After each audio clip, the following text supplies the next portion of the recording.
K-POP 界にはヒットしたのに音楽番組で1位を取れなかった曲があります。それでは早速、まずはウワハゲ。2015年にリリースされた TWICE のデビュー曲。チャートを逆走し、デビュー曲としては史上最長となる51週メロンにチャートインするなど大ヒットを記録しました。しかし、時間をかけてチャートを逆走したこと、少女時代のメインボーカル、テヨンのソロデビューと重なったこともあり、音楽番組では1位を取ることができませんでした。チアアップ以降の活躍は、皆さんもご存知の通りです。続いて、シャイン。2018年にリリースされたこの曲は、コミカルな歌詞と曲の中毒性が話題となり、チャートを逆走。ミュージックビデオも2億回を超えるなどし、ペンタゴン最大のヒット曲となりました。2018年の初め、モモランドのプムプムも同じように逆走に成功し、音楽番組で1位を獲得していることから、シャインも1位を取れていたかと思いきや、実は無冠だったんです。これは、メロンに初めてチャートインし始めたのが、リリースから1ヶ月経った後であることが影響していました。メロンでのピークも16位で、音楽番組で1位を取るには少し足りない成績でした。続いてララリララ。2020年にリリースされたこの曲は、バグチャートで1位を記録するなど、リリース直後からエイプリルにとって最高の音源成績を記録します。メロンでも順位を上げ、音楽番組での1位がなかったエイプリルにとって、最大のチャンスが訪れます。TikTok などでは、1位を取れなかったら解散してしまうかもという呼びかけが行われ、ザ・ショーの投票では満点を記録しますが、1位には届かず。翌週も空に阻まれ、惜しくも1位には届きませんでした。騒動が起きるまではいつ再びチャートインしてもおかしくない順位を維持していました。名曲でした。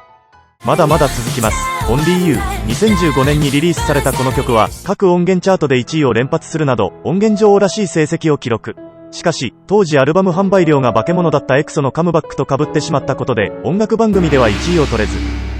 2位を13回記録するというある意味での偉業を達成しました。先日の通り、音源チャートでは全て1位で、パーフェクトオールキルを記録。優秀の美を飾りました。続いてアジナイス。2016年にリリースされたこの曲、新曲を出すたびにメロンチャートに再びチャートインしていたほどの、セブチを代表する楽曲です。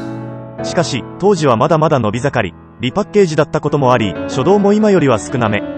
意外にも1位を取れていなかったんですよね。続いてカタレナ。各音源チャートで1位を記録し、近年もアイズワンをはじめ多くの後輩ドルにカバーされているオレンジキャラメル最大のヒット曲ですが、実は1位を獲得できませんでした。韓国大衆に B 級コンセプトで S 級の成績を残したオレンジキャラメルと認められているオキャが音楽番組での1位を獲得できなかったのは意外ですよね。次に、今日から私たちは、2015年にリリースされたこの曲、小さな事務所からデビューしたヨジャチングが音源女王の座を争うまでに知名度を上げていったきっかけの曲でもあります。雨の中、舞台の上で何度も転びながらも踊り切った動画が韓国で話題となり、チャートの上位圏へ。しかし、チャートの逆走がリリースからかなり経ったタイミングで始まったため、音楽番組で1位を獲得することはできませんでした。続いて、ASAP。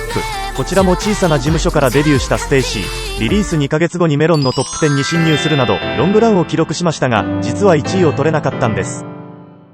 鳥を飾るのは、やはりネクストレベル。エスパを一躍トップルーキーに押し上げたこの曲。メルオンのシステム改編後、女性グル初となる1位を獲得し、トップ10には27週チャートイン。しかし、エスパがカムバックをした頃、周りには同じ事務所の先輩たちがずらり。デジタルシングルでのリリースだったため、アルバム販売数の点数も0点。そして、ちなみにこの時の相手はバンタン。結局、無冠に終わってしまったのです。しかし、音源チャートでロングランしたことで、9月にリリースしたサベージと1位争いをする始末。異例尽くしのネクストレベルでした。この他にも、ある程度の成績を残したにもかかわらず、音楽番組で1位を取れなかった楽曲はたくさんあります。しかし、あのネクストレベルでさえ、音楽番組で1位を取れなかったことを考えると、音楽番組での1位が全てとは言えないのではないでしょうか。他の週であれば1位の可能性もあったわけです。再度になりますが、無冠でも様々な成績を残した楽曲はたくさんあります。1位を取れなかったグループに対するヘイトは言語道断です。純粋に推し活を楽しんでいきましょう。